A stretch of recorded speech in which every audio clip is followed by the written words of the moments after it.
Hear words of wisdom from the Gospel of Matthew 23, verses 1 to 12. Jesus told the crowds and the disciples, "The religious scholars and Pharisees have succeeded Moses as teachers. Therefore, perform every observance they tell you to. But don't follow their example. Even they don't do what they say. They tie up heavy loads and lay them on others' shoulders, while they themselves will not lift a finger to help alleviate the burden. All their works are performed to be seen. They widen their phylacteries and wear huge tassels. They're fond of places of honor at banquets and the front seats in synagogues. They love respectful greetings in public and being called rabbi. But as for you, avoid the title rabbi, for you have only one teacher, and you are all sisters and brothers. And don't call anyone on earth your mother or father. You have only one parent, a loving God in heaven. Avoid being called leaders. You have only one leader, the Messiah. The greatest amongst you will be the one who serves the rest. Those who exalt themselves will be humble, but those who humble themselves will be exalted. For the love of God in Jesus Christ." Contemporary reading, a sonnet for the Feast of the Visitation by Malcolm Goutet. Here is a meeting made of hidden joys, of lightnings cloistered in a narrow place. From quiet hearts the sudden flame of praise, and in the womb the quickening kick of grace. Two women on the very edge of things, unnoticed and unknown to men of power. But in their flesh the hidden spirit sings, and in their lives the buds of blessing flower. And Mary stands with all we call too young, Elizabeth with all called past their prime. They sing today for all the great unsung, women who turned eternity to time. Favoured of heaven, outcast on the earth, prophets who bring the best in us to birth. For the love of God in contemporary spiritual poetry, thanks be to God.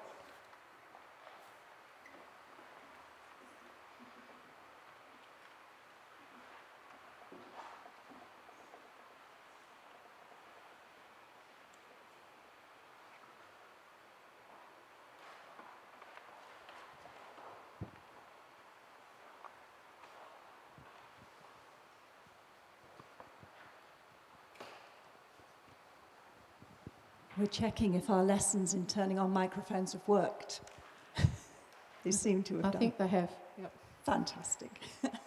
Kerry, it's just lovely to have you here at Pitt Street and to sit and have a bit of a chat about these amazing paintings and ceramics that you've brought to us for our contemplation over the next almost 3 months, which seems extremely appropriate.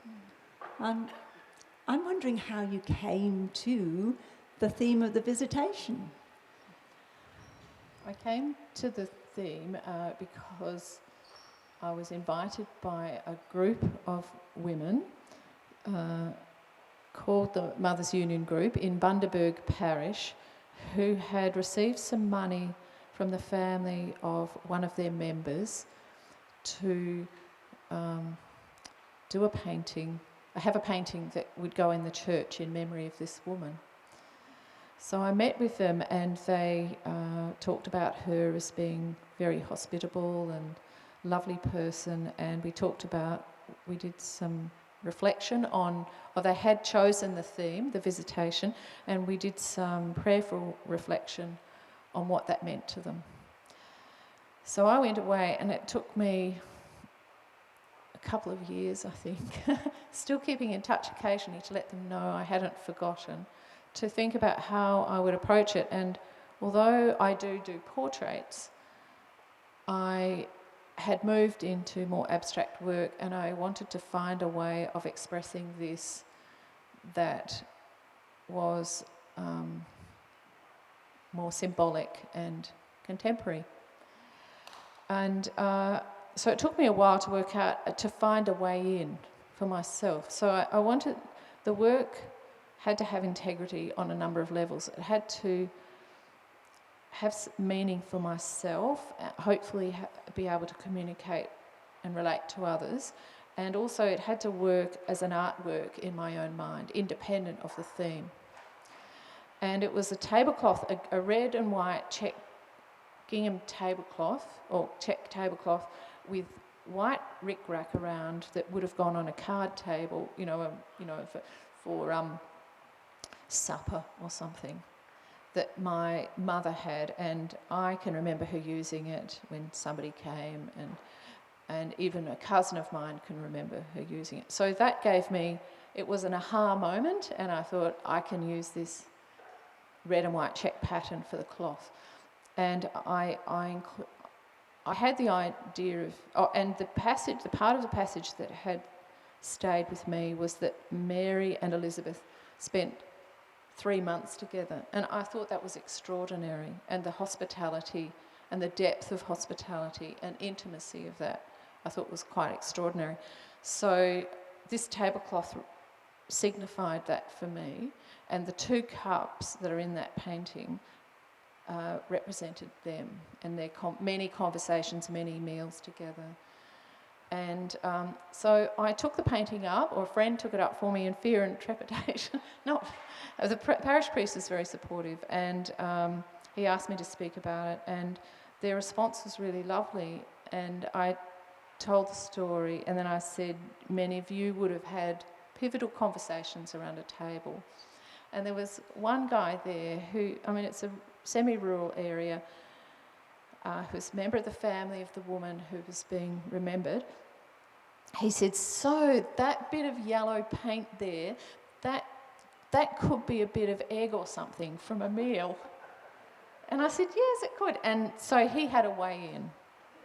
He kind of got it then. It was concrete. Yes, and I love just looking at your work, because it is, on the one hand, it is symbolic and not immediately figurative, but it is also so accessible, because as we look at these works, there's something that we see for ourselves, I think, in every one. And even a child could have enormous fun going around seeing if they can spot the 2 cups in your paintings.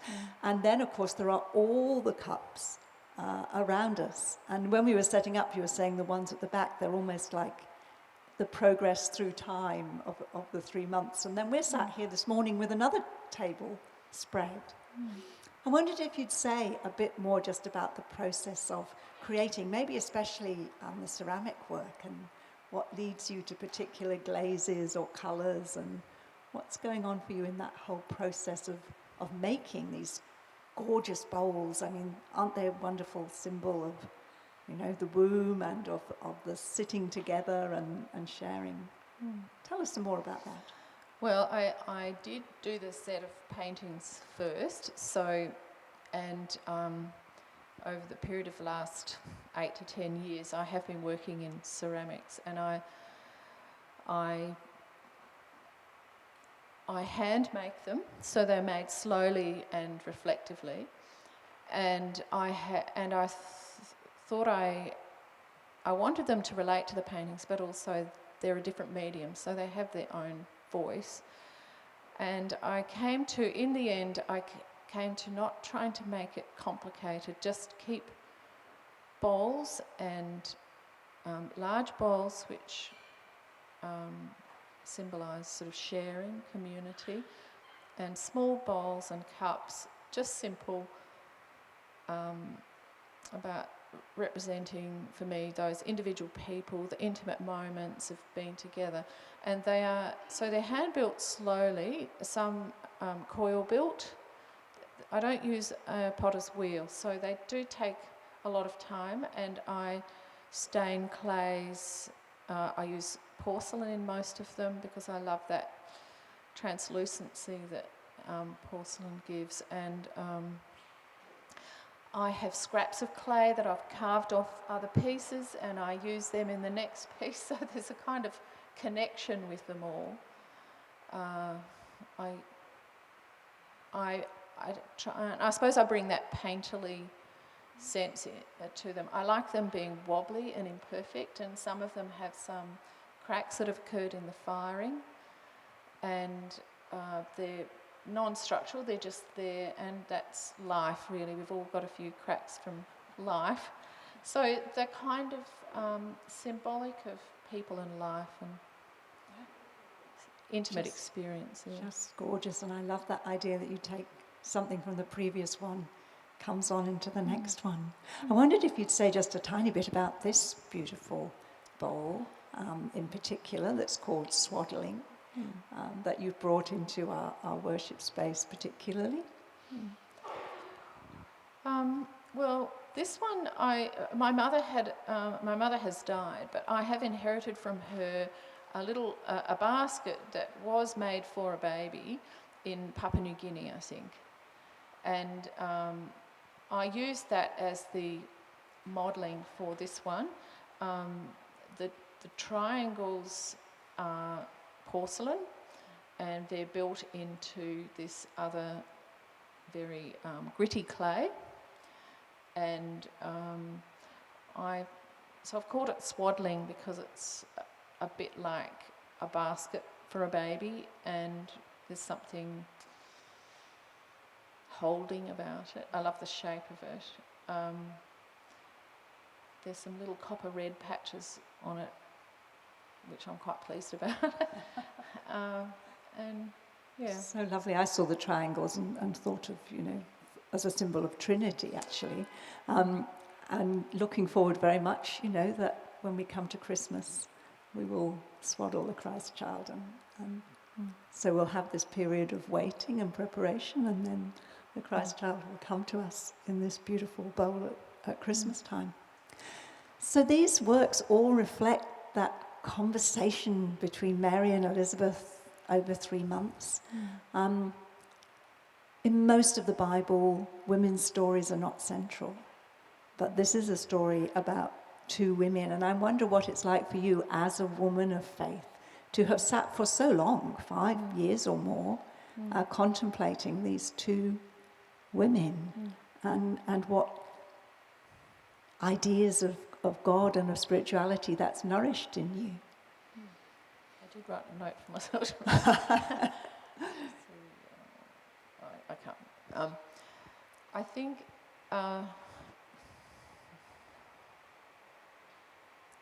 they've become friends for me, and I think that's the truth. And I, just in yesterday's reflection, I can just imagine myself going and sitting with them and these lovely times together and speaking about God and trying to understand the circumstances, Mary bearing Jesus and Elizabeth bearing John, and making sense together of their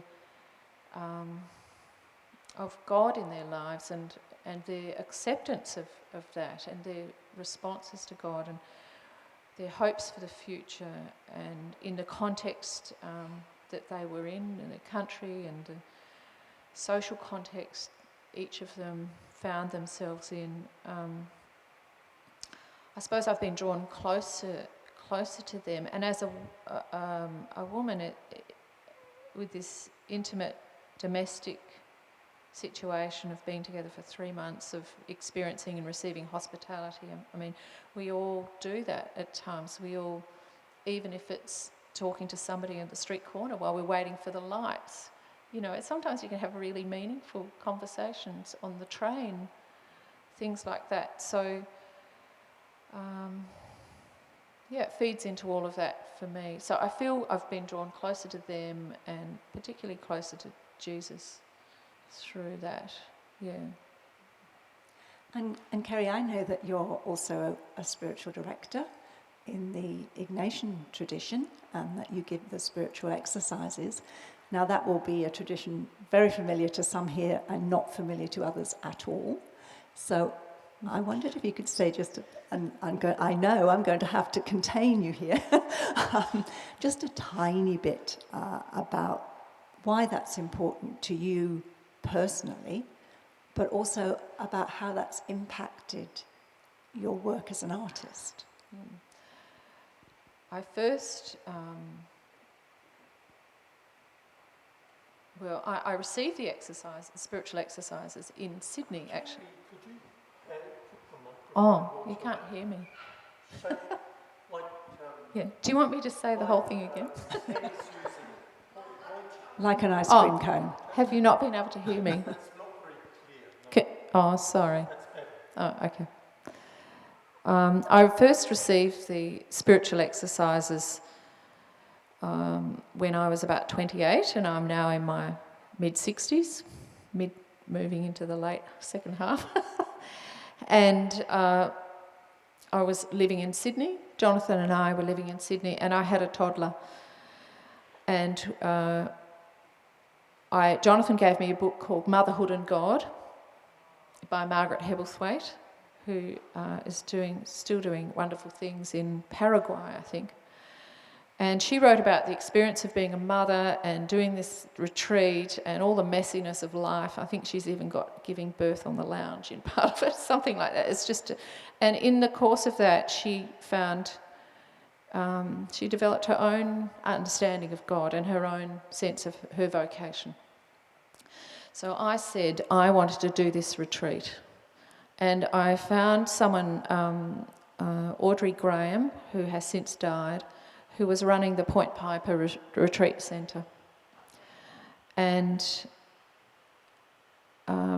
it was a most amazing experience. So it's over, in daily life, it's over 30 plus weeks. So it took about a year for me. And every week I went to see her, and there was a prayer program. It's very scripturally based, so following through the life of Christ, beginning with the love of God and finishing with the love of God and how we're going to respond to that. And it was transformative. And I thought that I knew I wanted to paint. I thought, I'll know what to paint when I've done this retreat. And I'm still working that out. But later on, she invited me to train to give that retreat, and that is an amazing experience too, because then I see that each person who prays with the scriptures comes with some fresh insight every time, I've never heard before, some understanding, and God speaks to them uniquely in their life, and it is the most privileged and exciting thing to do. Beautiful. So, difficult question now. we meet, don't we, globally in the shadow of war, especially in the Middle East, in the lands that Mary and Elizabeth called home. Are there things that you think their story has to say into this context? They were no stranger to violence in their world. I think there was relative stability, but their country had been occupied for about 100 years, I think. And we know that both their sons died violently. But I think, look, I suspect people in this congregation have better answers to me for this. But I think the prayer that Josephine read was something that resonated.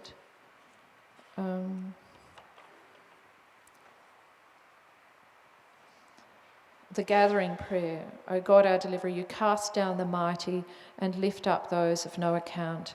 And then Mary and Elizabeth embrace songs of liberation, so that we also be pregnant with your spirit and affirm one another in hope for the world through Jesus Christ. And I think the thing that Elizabeth did first was Mary did first was go to Elizabeth and be there in that place with her, with Jesus, with John, and in the presence of God, and listen to one another, maybe had a sense of how they would each go forward. And I think that's our starting place. And I think the incarnation is God entering into the world in a new way, bringing love, which is still evolving in our world, and hope. And I think collaborating with that evolution of love and hope and listening to one another and listening to as many people with as many life experiences as possible is our starting point.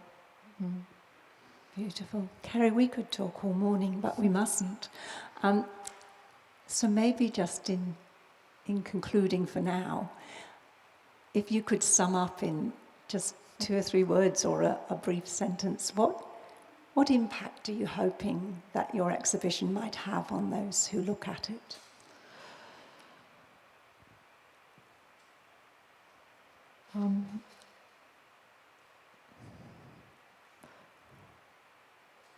I hope people will engage with the paintings with their own life experience and experience of God, and bring their own understanding, or maybe have some